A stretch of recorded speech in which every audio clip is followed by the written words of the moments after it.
walking again. John was a tall man with a big smile. He worked in a factory and loved his job. Every morning he rode his bike to work. He enjoyed the fresh air and the sound of birds singing. Life was simple, and John was happy. One rainy day, John was riding his bike as usual. The road was wet and slippery. Suddenly, a car came from the side and hit John. He fell hard on the ground. People ran to help him. His leg was bleeding and he could not stand up. John was taken to the hospital. The doctor said, "Your leg is broken. You will need time to heal." John felt sad. He loved to move, but now he had to stay in bed. The days felt long, and he missed his old life. A nurse named Mary came to see John every day. She brought books and told him stories. "You will walk again," she said with a kind smile. John wanted to believe her, but he was scared. After 2 weeks, the doctor said John could start therapy. "It will be hard," the doctor warned, "but you must try." John looked at his broken leg and nodded. He knew he had no choice. The first day of therapy was painful. John tried to move his leg, but it hurt a lot. The therapist said, "Take it slow. Little by little you will get stronger." John took a deep breath and tried again. He told himself, "I can do this." John woke up early for his second day of therapy. The sun was shining through the hospital window, but he still felt nervous. "What if I fail?" he thought. Mary came in with a cup of tea and said, "One step at a time, John. You're stronger than you think." At the therapy room, John sat in a wheelchair. The therapist smiled and said, "Today we will try standing up." John's heart raced. He held the bars tightly and pushed himself up. His legs shook, and the pain was sharp, but he didn't let go. "You did it!" Mary cheered. John sat back down, sweating but smiling. "It's a small step, but it's the start," the therapist said. John felt hope growing in his heart. He decided he wouldn't give up, no matter how hard it was. Each day John worked harder. He moved his leg a little more and practiced standing longer. The pain didn't stop, but neither did John. Mary stayed by his side, encouraging him with kind words.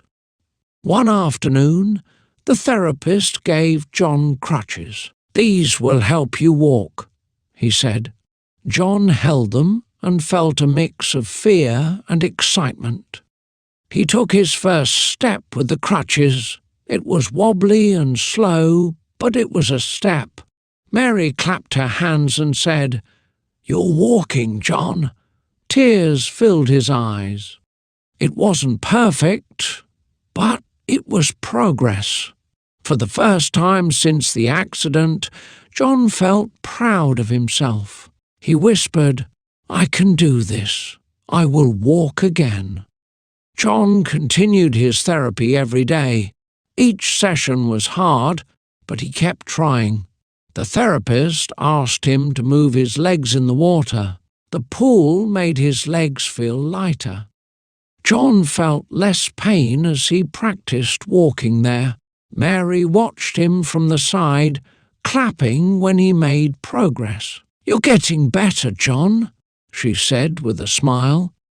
Her support gave him strength. John started to believe in himself again. One day the therapist said, "John, let's try walking without crutches." John's heart pounded. He was scared of falling, but he nodded. He stood up slowly, balancing carefully. His legs were weak, but he took a step forward. Mary was so happy she almost cried. "You're walking, John!" she shouted. He smiled, feeling proud and hopeful. The steps were small, but they were a big victory for him. As the weeks passed, John walked more and more. He began using a cane to help him.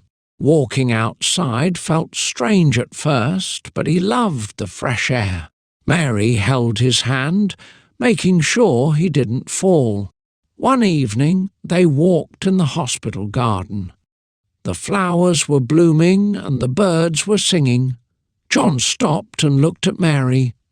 "Thank you for believing in me," he said. She smiled and replied, "You believed in yourself, John. That's what matters." John's progress amazed the doctors. They told him, "You've worked very hard, John. Keep it up." Hearing these words made him feel stronger. Every step he took was a step closer to his old life. Mary decided to surprise him one day. She brought a small notebook and pen to the hospital. "Write down your goals, John," she said. He thought for a moment, then wrote, "Walk without any help, go back to work, live a normal life." Every morning, John looked at his goals.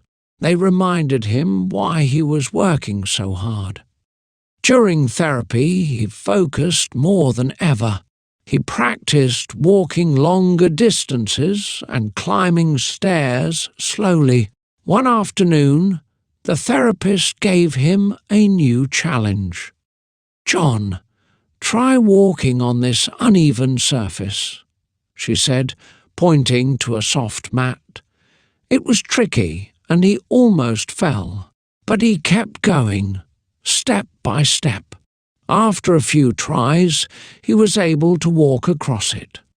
At night, John and Mary talked about the future. "I want to take you dancing again," he said. Mary laughed. "Then you need to practice more," she teased. They both knew it would take time, but John was determined. On weekends, they visited the park near the hospital. John enjoyed watching children play and families laugh together. It reminded him of the simple joys of life. Mary held his arm as they strolled slowly, dreaming of the day they could walk there without any help. John's determination grew stronger every day. The doctors introduced him to a new device. It was a cane to help him balance. "You're ready for this, John," the therapist said with a smile. Holding the cane tightly, John took a deep breath and stood up. His first steps with the cane were shaky. Mary walked beside him, cheering him on. "You can do it, John. Just one step at a time," she said. Slowly, he moved across the room. It was not perfect, but it was progress. One evening, John wanted to try walking outside. The hospital had a small garden with a paved path. Mary held the cane until John felt ready. As he walked, he felt the cool breeze and heard birds singing. It was a small moment, but it gave him hope. Back in his room, John wrote in his notebook. He added a new goal: walk in the park without help. Seeing his goals written down made him feel proud of how far he had come. The next day, the therapist gave John a new challenge. "Let's try walking up a small hill," she suggested. John hesitated but agreed. With the cane in one hand and Mary nearby, he climbed the hill. It was hard, and he felt his legs shaking, but he didn't stop. Reaching the top of the hill felt like a victory. "You're amazing, John," Mary said, clapping her hands. John smiled, feeling stronger and more confident.